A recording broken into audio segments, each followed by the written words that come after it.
नमस्कार बच्चों, आज का अपना लेक्चर नंबर 9 है। हमने joint Hindu family business start किया हुआ था। जॉइंट हिंदू फैमिली बिजनेस में हमने उससे पहले क्या क्या टॉपिक किए थे, उसका मीनिंग किया था, उसका हमने स्कूल ऑफ हिंदू लॉ किया था, मीनिंग, उसके बाद फीचर्स किए थे most important of joint Hindu family business. Now we are doing merits and demerits of joint Hindu family business.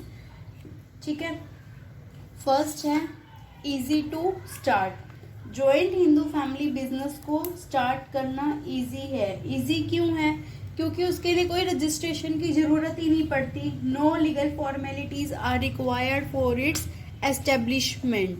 Clear. अब नेक्स्ट है quick decision and prompt action. Quick decision and prompt action. Joint Hindu family business में only and only कौन decision लेता है? कर्ता लेता है। कर्ता कैसे लेगा? अपने हिसाब से लेगा। उसको ही देखना है कि बिजनेस को कैसे रन करना है, तो वो अपने अकॉर्डिंग डिसीजन लेगा। उसे परिवार के किसी सदस्य के साथ, किसी अन्य मेंबर के साथ सलाह मशवरा करने की कोई ज़रूरत नहीं है, तो वो इजीली डिसीजन ले सकता है। नेक्स्ट है फ्लेक्सिबिलिटी इन ऑपरेशन। फ्लेक्सिबिलिटी इन ऑपरेशन मतलब वहां पर वो इजी करता, कोई जब सारा काम करना है तो अपने हिसाब से डिसीजन लेगा, तो वहां पर काम करने में उसकी क्या रहती है? फ्लेक्सिबिलिटी रहती है। वो अपने अकॉर्डिंग डिसीजन को चेंज भी कर सकता है। नेक्स्ट है सीक्रेसी। अब सीक्रेसी में क्या है? मतलब यहाँ पर सीक्रेट ऑप्शन है। सीक्रेट जो बैलेंस शीट्स होती हैं, अकाउंट्स होते हैं बिजनेस के, वो सिर्फ और सिर्फ कौन देख सकता है? कर्ता देखता है, या कर्ता जो उस फैमिली के मेंबर्स है वो देखते हैं। बाहर वाला कोई भी, या गवर्नमेंट नहीं कहती कि हमें ये बुक्स चेक करवाओ या इसको पब्लिश करो। No need for publish these accounts. तो वहां पर सीक्रेसी बनी रहती है। नेक्स्ट है direct relation with between efforts and consideration. Effort मतलब जितना ज़्यादा काम करोगे, कंसिडरेशन उतना ही ज़्यादा तुम्हें प्रॉफिट मिलेगा, मोटिवेशन मिलेगा। ठीक है। अब यहाँ पर कर्ता जितना अच्छा काम करेगा, जितनी मन से काम करेगा, जितने अच्छे डिसीजन लेगा, बिजनेस उतना ही ग्रोथ करेगा। ग्रोथ मतलब वहाँ पर उतना ही बिजनेस को प्रॉफिट होगा।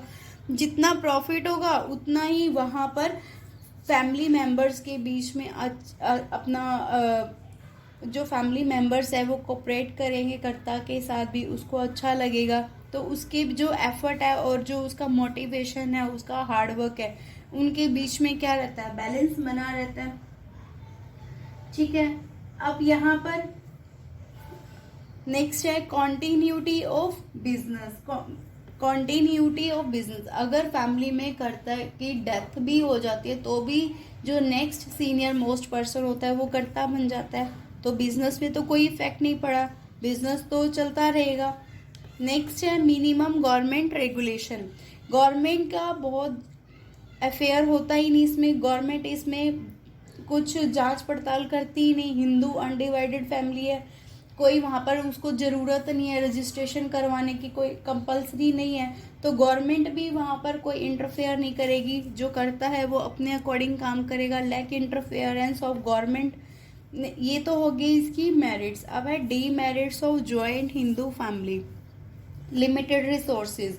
रिसोर्सेज में सिर्फ जो कैपिटल यूज होएगी वो एनेस्ट्रल प्रॉपर्टी, जो पुश्तैनी प्रॉपर्टी है, या जो फैमिली की सेविंग्स है, उनको इन्वेस्टमेंट है, उनको यूज कर सकते हैं। ठीक है।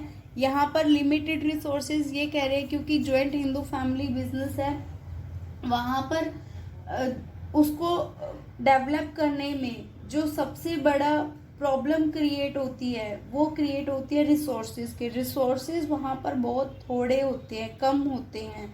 इस वजह से जॉइंट हिंदू फैमिली बिजनेस को हम लार्ज स्केल पर डेवलप नहीं कर सकते। Limited managerial skill. अब सारे के सारे जो डिसीजन लेने होते हैं वो कर्ता को लेने होते हैं। All decision have to be taken by the कर्ता, therefore sometime the decision taken are not favourable to the business. कई बार हो सकता है कि अब हर कोई ह्यूमन बीइंग है, करता भी, तो एरर्स कैन बी अकर्ड। ठीक है, वो गलतियां कर सकता है, तो जरूरी तो नहीं है कि उसके जो डिसीजन उसने लिया वो हमेशा ही फर्म बिजनेस के लिए फेवरेबल हो। कई बार अनफेवरेबल भी हो सकता है। That is called limited managerial skill. Next है अनलिमिटेड लाइबिलिटी। अनलिमिटेड लायबिलिटी, कर्ता की जो लायबिलिटी थी वो अनलिमिटेड थी, उसकी जो अगर बिजनेस एसेट्स को पूरा नहीं अगर बिजनेस एसेट्स कम पड़ रही हैं बाहर का कर्जा चुकाने के लिए, तो फिर जो कर्ता की प्रॉपर्टी है उसको यूज किया जा सकता है, that is called unlimited liability. जबकि अदर फैमिली मेंबर्स की लायबिलिटी क्या होती है, लिमिटेड होती है। नेक्स्ट है disadvantages from centralisation of power. Centralisation of power किसके पास है, जो पावर की केंद्रता है वो किसके पास है, कर्ता के पास है। कई बार कर्ता हो सकता है कि पूरी फैमिली के लिए इतना ज़्यादा अच्छे डिसीजन ना ले, वो अपनी स्वार्थ के लिए डिसीजन ले, ठीक है। तो सम टाइम का मिस यूज हो सकता है, sometime karta misuse this power which lead to the loss of love and goodwill among other members of the family, जिसकी वजह से फैमिली में लव और जो गुडविल बना हुआ है वो खत्म हो जाए। That is why form of business organisation is gradually coming to an end. इसलिए जो ये बिजनेस है वो डिक्लाइन होता जा रहा है, उसका एंड होता जा रहा है। नेक्स्ट है lack of cooperation from members.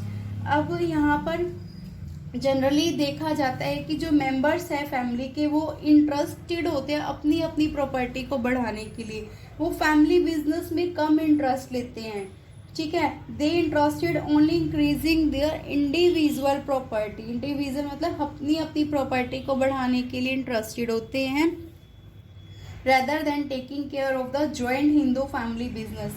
Joint Hindu अपनी जो बिजनेस है उनको बढ़ाने की बजाय। This result in the cooperation from other members of the family. Next and last point है लैक ऑफ मोटिवेशन।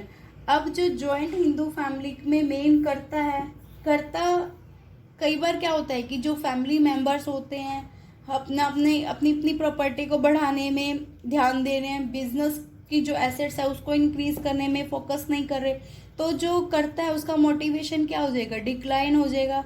वो भी कई बार फिर वही है कि अपने लिए ही काम करने की सोचेगा। और जो फर्म है ज्वाइंट हिंदू फैमिली बिजनेस है उसमें जो प्रॉफिट है वो सबको इक्वल शेयर होता है, चाहे वो एक छोटा बच्चा ही क्यों ना, जबकि वो छोटा बच्चा काम तो नहीं कर रहा ना, इसकी वजह से भी कर्ता को these are the merits and demerits of joint Hindu family business. आप ये चैप्टर अच्छे से याद कर लेना। Okay, thank you.